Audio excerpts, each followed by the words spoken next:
आजादी का ये महापर्व 140 करोड़ संकल्पों का पर्व है। आजादी का ये पर्व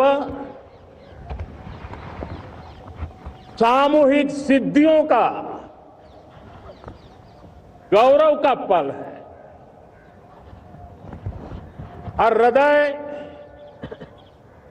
उमंग से भरा हुआ है। देश एकता की भावना को निरंतर मजबूती दे रहा है। 140 करोड़ देशवासी आज तिरंगे के रंग में रंगे हैं। हर घर तिरंगा,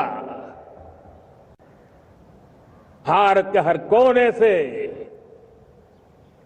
चाहे रेगिस्तान हो या हिमालय की चोटियां, समंदर के तट हो या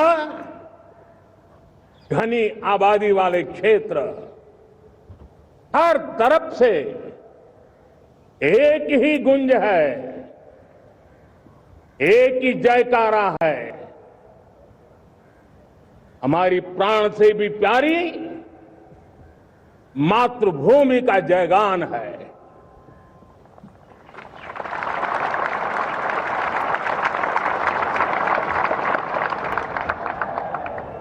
मेरे प्यारे देशवासियों, सन 47 में अनंत संभावनाओं के साथ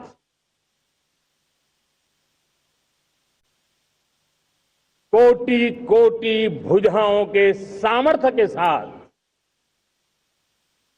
हमारा देश आजाद हुआ। देश की आकांक्षाएं उड़ाने भर रही थी, लेकिन चुनौतियां उससे भी कुछ ज्यादा थी। पूज्य बापू के सिद्धांतों पर चलते हुए संविधान सभा के सदस्यों ने एक बहुत ही महत्वपूर्ण दायित्व निभाया। भारत का संविधान गत 75 वर्ष से एक प्रकाश स्तंभ बन करके हमें मार्ग दिखाता रहा है।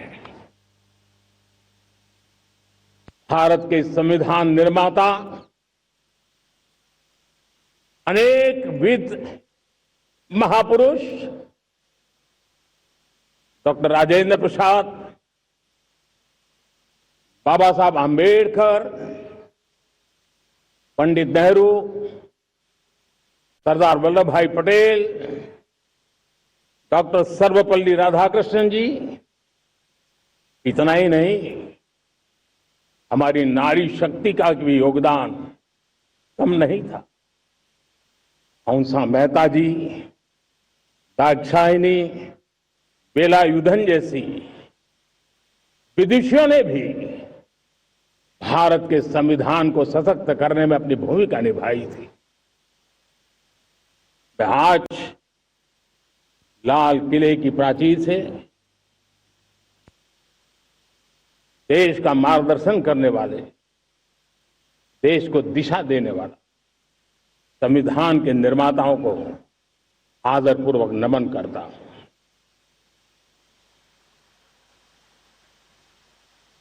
मेरे प्यारे देशवासियों, हम आज डॉक्टर श्यामा प्रसाद मुखर्जी की 125वीं जयंती भी मना रहे हैं। डॉक्टर श्यामा प्रसाद मुखर्जी भारत के संविधान के लिए बलिदान देने वाले देश के पहले महापुरुष थे। संविधान के लिए बलिदान, धारा 370 की दीवार गिराकर एक एक देश एक संविधान के मंत्र को जब हमने साकार किया तो हमने डॉक्टर श्यामा प्रसाद मुखर्जी को सच्ची श्रद्धांजलि दी। लाल किले पर आज कई विशेष महानुभाव उपस्थित हैं। दूर सुदूर गांव के पंचायतों के सदस्य हैं, ड्रोन दीदी के प्रतिनिधि हैं, लखपति दीदी की प्रतिनिधि हैं, खेल जगत से जुड़े लोग हैं, राष्ट्र जीवन में कुछ न कुछ देने वाले यहां महानुभाव उपस्थित हैं।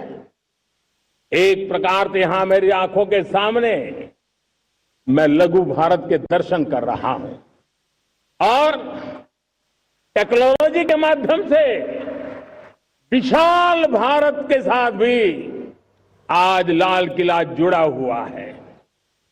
मैं आजादी के इस महापर्व पर देशवासियों का, विश्व भर में फैलाए हुए भारत प्रेमियों का, हमारे मित्रों का हृदय से बहुत बहुत अभिनंदन करता हूं। साथियों, प्रकृति हम सबकी परीक्षा ले रही है। पिछले कुछ दिनों में प्राकृतिक आपदाएं, भूस्खलन, बादलों का फटना, न जाने कितनी कितनी आपदाएं हम झेल रहे हैं। पीड़ितों के साथ हमारी संवेदना है। राज्य सरकारें और केंद्र सरकार मिलकर के बचाव के काम, राहत के काम, पुनर्वसन के काम में पूरी शक्ति से जुटे हुए हैं। साथियों,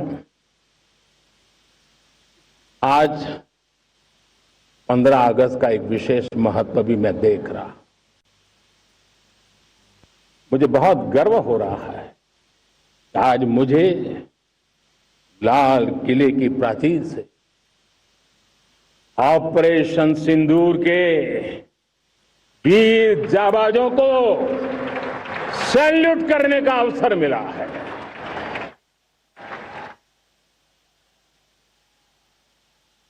हमारे वीर जाबाज सैनिकों ने दुश्मनों को उनकी कल्पना से परे सजा दी है।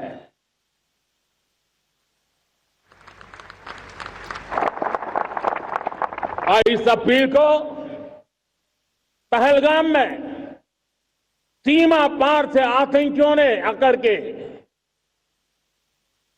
जिस प्रकार का कत्ले आम किया, धर्म पूछ करके लोगों को मारा गया। पत्नी के सामने पति को गोलियां दी, बच्चों के सामने अपने पिता को मौत के घाट उतार दिया गया। पूरा हिंदुस्तान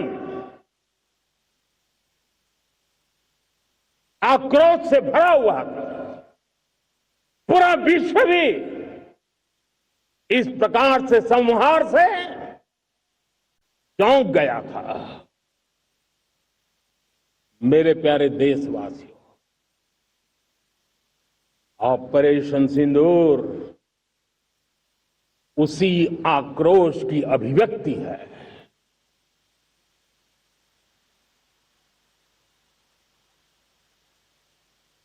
बाईस तारीख के बाद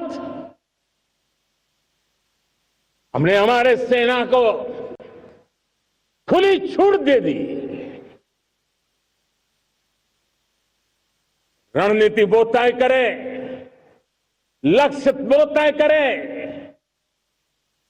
समय भी वो चुने और हमारी सेना ने वो करके दिखाया जो कई दशकों तक कभी हुआ नहीं था। सैकड़ों किलोमीटर दुश्मन की धरती पर घुस करके आतंकी हेड क्वार्टर्स को मिट्टी में मिला दिया, आतंकी इमारतों को खंडहर बना दिया।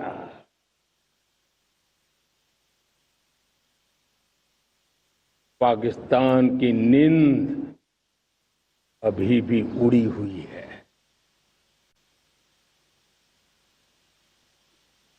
पाकिस्तान में हुई तबाही इतनी बड़ी है कि रोज नए नए खुलासे हो रहे हैं, नई नई जानकारियां आ रही।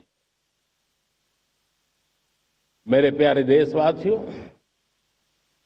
हमारा देश कई दशकों से आतंक को झेलता आया हुआ है। देश के सीने को छलनी कर दिया गया है। अब हमने एक न्यू नॉर्मल प्रस्थापित किया। आतंक को और आतंकी को पालने पोसने वालों को, आतंकियों को ताकत देने वालों को अब हम अलग अलग नहीं मानेंगे।